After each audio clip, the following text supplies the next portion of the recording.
Hey, welcome to The Recap, the video podcast ministry of First Baptist Kettering, where we discuss topics such as our vision, our values, and our sermons from week to week. The Recap exists to present content that invites people to be transformed by Jesus. With that, let's get started.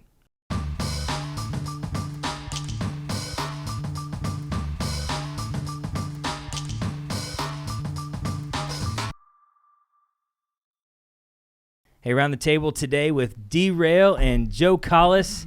Yep. Good friends, partners in ministry. We've gotten to know each other over the past 5 years, almost. Man, been a crazy ride. Yeah. Dee's been here for how long? How long have you been at FBK? I think 2013. 2013 is when you arrived, so my first year?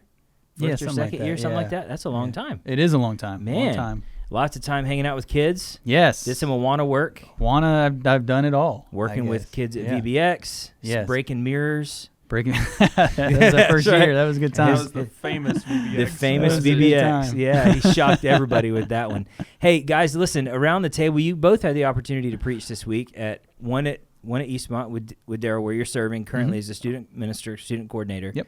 And then Joe here at Sugar Creek, a digital media specialist, a guy that wears 19 hats and is really good at doing it. And he juggles things really well. Mm-hmm. So in the time that you've been here, one of the things that we embrace, we're trying to build a culture of here is recognizing when God is calling a leader, one of our members, to something in ministry, whether that be missions or preaching or leading in ministry in some capacity.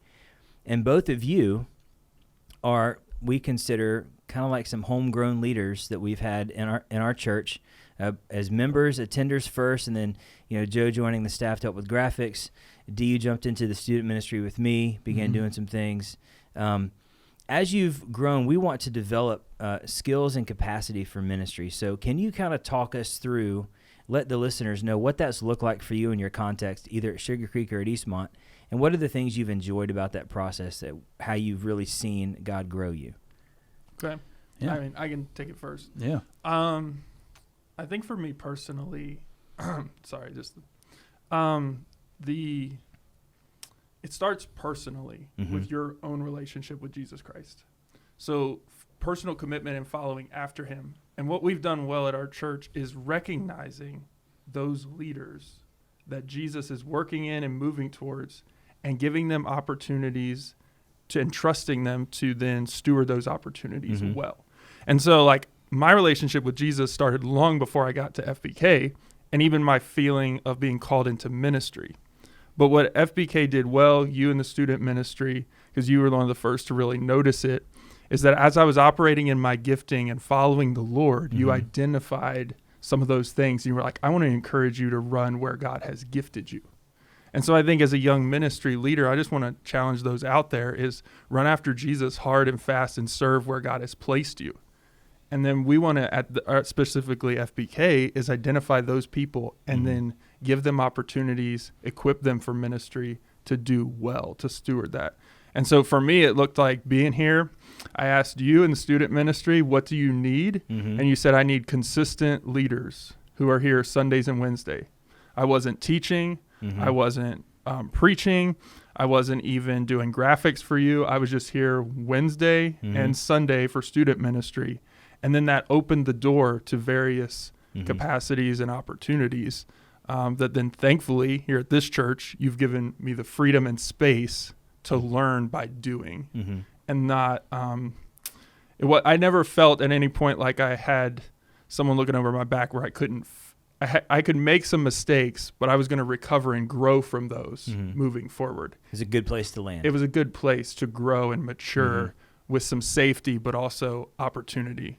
So, yeah, I think that's one of the best things about being in the church is that there's always a place to serve. A lot of people think, great, it looks like all the holes are filled. There's no place for me. But I mean, I don't think that's ever the case where all the holes are filled and there's not a place for you to serve. So I think it's more of just like, hey, just do something. If you're just sitting there, you don't just sit there. Actually engage in what God has called you to do. And that's what kind of I've always, ever since, my youth group was influential in my life, beyond measure. And one of the things that they always said was, when you leave this youth group and you go on to the Air Force or wherever you go, just get plugged in. Like you have to get plugged in. Amen to that. And so that's kind of where it started for me. Every duty station I went to, I found a way to get plugged in. And when I landed here, it was great because the opportunities are there to get plugged in. From leading a fit class to being involved in the kids ministry to the student ministry, and then now being able to be that student minister over at the Church at Eastmont for a church plan. It's just growing with every opportunity, and then of course with me and Joe getting ordained. It's been awesome to just be able to grow here and just continue to learn what and prepare for what God has in store next. Yeah. So there could be someone watching this, or someone you have the chance to speak to, in your experience here and other experiences in ministry. What would you say is essential for a young leader? What's a character quality that must be present for a young leader looking for that place to serve? I would say just, what are you being called to lead? If God's calling you to be a leader, I would imagine it's like he's going to show you where to lead. And if he doesn't show you right away, then just serve where the need is. And then I think eventually God will show you where that's going to take you. Yeah. Look for opportunities to serve. That's one. Yeah. I also would capitalize on something different beyond looking just for where to serve. I have 2 or 3 that I have listed somewhere, but the 2 that come to mind immediately is humility and teachability. For some reason, something gets set off when you're a young Christian leader somewhere between like 15 and 25, where you think you have all the answers that the world needs and that you have it right. And I have grown so much tremendously by being passionate, yes, and going after what God has called me to do, gifted me to do, what people are seeing in me, yes, and serving. But as you're going with humility, knowing that it's an opportunity. It's not something that I've earned. It's not something that I deserve. It's something that God has given me or others around me have given me. But also with teachability, that I can learn from anyone in the room. That if someone is an older person or older generation, I can learn from them, their walk with the Lord, what God's doing in their life, but also someone who's younger. Even some of the students, when they point out certain things, the tone may be wrong, the words may be wrong, you may be offended. Yeah. But to sit there and pause and actually go, what can I learn from that? What truth might be in there? How can I grow more to be more like Jesus and mature going forward and be teachable and not feel like you've arrived? Yeah. I think that humility thing also is being okay to serve where you possibly in a position that maybe you're not ready for yet. And what I mean by that is like, okay, let's say, if I want to be the student minister one day, but I see you as the student minister at FBK, well, that position's filled, but I've got to be okay with the open positions that there are. Like, I just can't be like, well, the student minister position's open, or closed.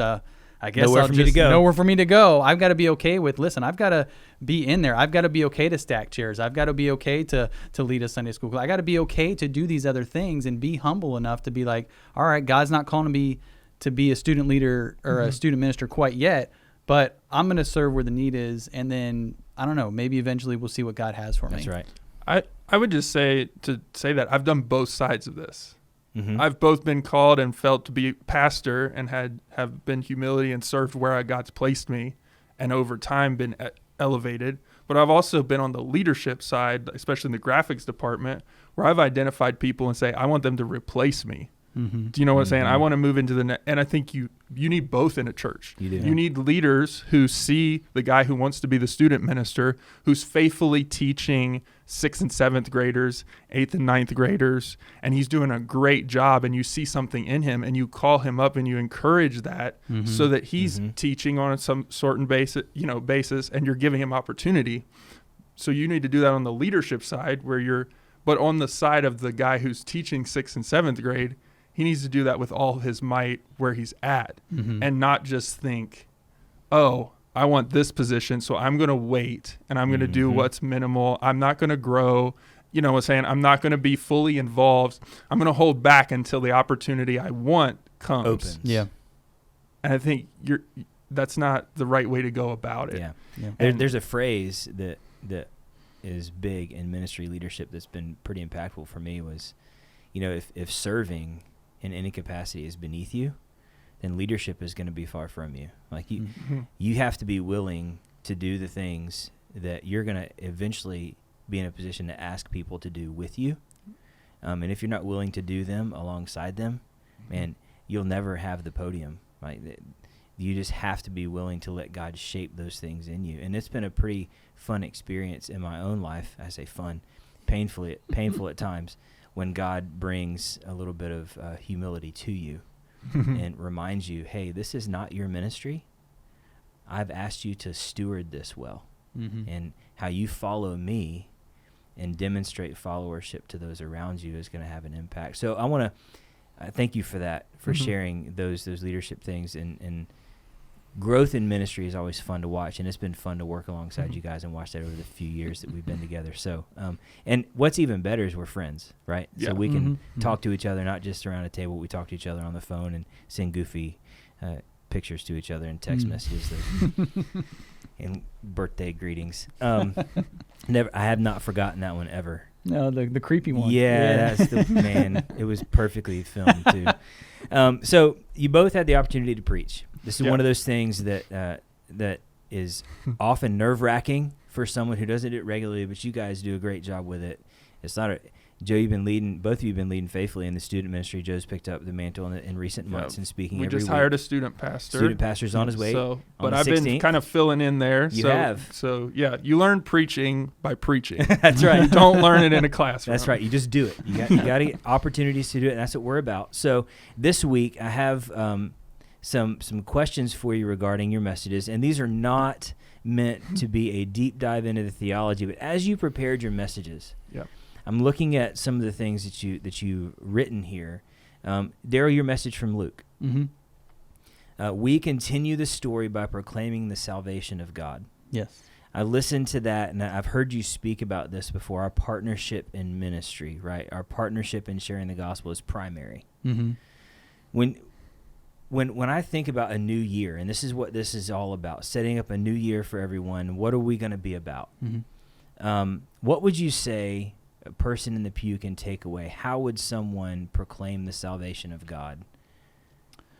I think going along with what you just said, you learn preaching by preaching. You learn sharing the gospel by just sharing the gospel. I mean, if you're terrible at it, pick up one of the bajillion books on evangelism, or ask somebody how to share your faith. Just start somewhere. And so many times we're like, well, I don't have all the answers, so like that's all I got. I guess I'm not good at it, or I guess it's not my fruit of the spirit, or whatever it is. I think you just do it. Like, you start proclaiming the gospel of God by just by doing it and just learning how to get better at it. Taking my seminary courses and stuff, there was a class especially for evangelism, and I was like, all right, and one of those, like, you have to share your faith with somebody. And so, I mean, they teach you how to do the course and everything. But I mean, it's just so eye-opening. It's like the thing we're all about here at the church and is the gospel of Jesus Christ. And it's probably one of the least things we share. We maybe invite people to different events or to church and to different things, but it's probably one of the least things we share is actually flat out sharing the gospel with somebody. I know on our Wednesday nights right now, we're going through it's all about just sharing your faith. And the theme is, make a friend, be a friend, lead a friend to encounter Jesus. So many times we're like, oh, well, all my friends are Christians, and there's no one to share the gospel with. But that's the point where you're like, all right, well, I need to go make another friend.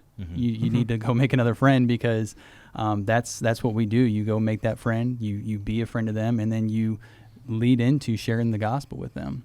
So that's kind of where that proclamation of salvation of God came from there. And that really is, it sounds so simple. Right? Yeah. The Bible's very clear. Go make disciples. Well, okay. Yeah.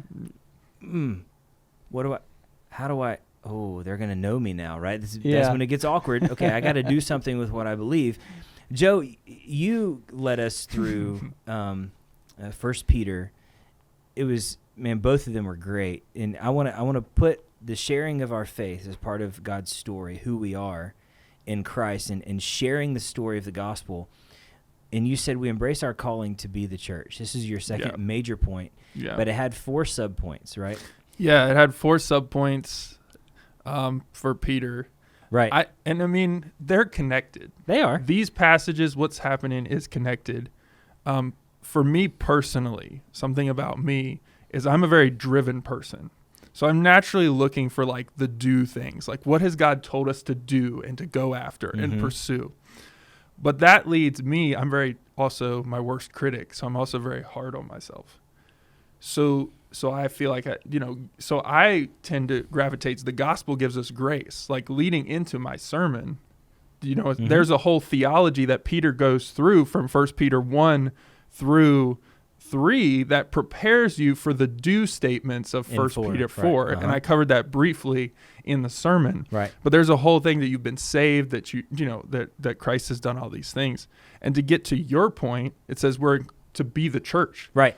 What frees us, and I was hoping people wouldn't just hear this in the pew, is this is not a list of just 4 things that you have to do to add to all the other things you're seeing on Facebook Facebook ads that you need to do in the next year. These are 4 things that we get to do. They're not rules, but they're an outpouring of our relationship with God. Right. About this relationship with Jesus Christ, that we get to do these 4 things, that we get to be alert to what's going on. We get a right perspective for the world. We get to love one another and others because we've been perfectly loved by Jesus. We get to be hospitable. We get to give and be generous towards others. And then the final one, we not only get to be hospitable, but then we get to serve.